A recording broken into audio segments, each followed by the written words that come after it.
I want to quickly take you back to 2011, a time where dubstep ruled the land, people genuinely thought the end of the world was right around the corner, and that was a thing.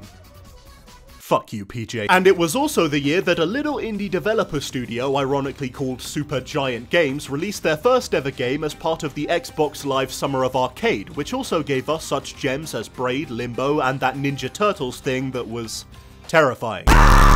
And that game that started the legacy of Supergiant was Bastion, and let me just say, what a fucking way to introduce yourself to the world, guys. I mean, that's like going to a party, kicking down the door, showering everyone with champagne, having sex with all the women and the men and the furniture, and you know what? Everyone loves you for it. It's honestly that good, and when it came out, it got so much praise from everyone, and it became an instant classic instantly. Wait. But if you don't already know, I'll fill you in. Bastion is an isometric action RPG where you play as a kid called The Kid who wakes up to find that the world is sort of, not there. You see, this big world-ending event happened that the game calls the calamity, the calamity, the calamity, the calamity, the calamity, the calamity. The Clam Titty. So our hero has to pull up his tiny bootstraps and rebuild the world, or at least rebuild this one grassy bit of the world that can apparently sort everything out somehow. But in all seriousness, the story is absolutely fantastic, which I think is mostly thanks to the game's fucking phenomenal narration. I'll fully admit I have a soft spot for narration done well in video games, and listening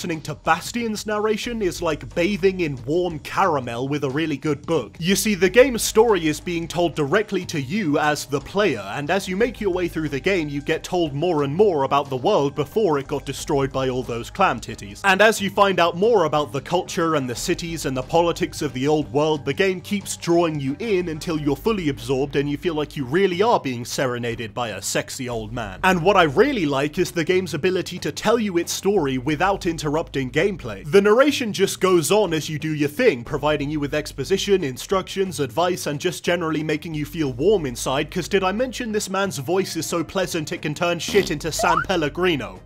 I wouldn't drink it though. And the gameplay never stops to cater to the story, so the game never feels like it's slowing down for a second. I honestly believe that Bastion does ongoing narration better than any other game I can think of, and it makes the whole experience feel like story time with your cool granddad who keeps coming onto you. But I've blabbed about the narration enough, and that's just one piece of the pie, baby. What's the rest of the game like? Well, if I had to summarize Bastion in one word, it would probably be stylish. From the art to the music, even the gameplay makes you feel like the coolest cat in the litter box. You go through these beautifully designed levels, fighting the bad guys and dodge rolling like a madman until you find a core which you use to build up the Bastion. And whilst the gameplay isn't anything groundbreaking, the fighting, shooting, slashing, whacking, flaming, falling, and fucking falling is very satisfying, and I loved all the different weapons you can choose from. There's your trusty old hammer, the quick dueling pistols, the slow but strong rifle, and the giant fucking rocket launcher you get towards the end, which was basically the game saying, hey, thanks for getting this far, now feel free to destroy everything. They all feel different from one another, and having such a wide variety of badass weapons makes New Game Plus, where you have all your shit unlocked, feel like you're rolling up to the headquarters of the Goombas in a fucking tank. And speaking of which, I like how this game encourages New Game Plus. I mean, the game itself isn't that long, so there's not really time to fully upgrade all your guns and get all the stuff for the shrine and the distillery and the whorehouse. Haha, that's funny because there's not actually a whorehouse in the game. Cue laugh track. So another run can be just as fun as the first time, and I'm not gonna say anything about the ending, but if you already know, well, you already know, so I'll just leave it at that, you know what I'm saying.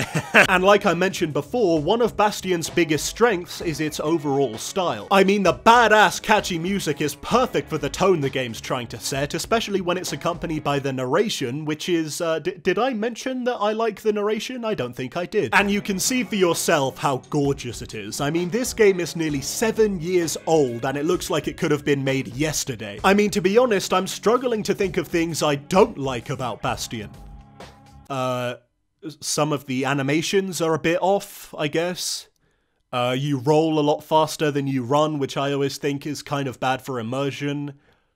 Oh, I know, these totem pole guys that trap you are total wankers, why are they in the game? But yeah, nitpicks aside, Bastion is still absolutely brilliant. It's got a great story and fun gameplay that fit together seamlessly, beautiful visuals and music, and narration that I probably should shut up about already. It's just such a cool game, like it knew exactly what it wanted to be and it did everything it wanted to do flawlessly. Fuck you, that made sense in my head. It's the kind of game that never stops being fun no matter how much you play it, and I think that is the defining feature of a true classic. Seriously, if you've never played Bastion for yourself, you are really missing out. It's one of the best indie games ever made. In fact, it's so good that I don't even mind these pincushion things that berate you with spikes non-stop. Okay, I take it back. Bastion, the game that was so good that to this day, if you type Bastion into Google, it comes up before the Overwatch character. Suck it, Blizzard!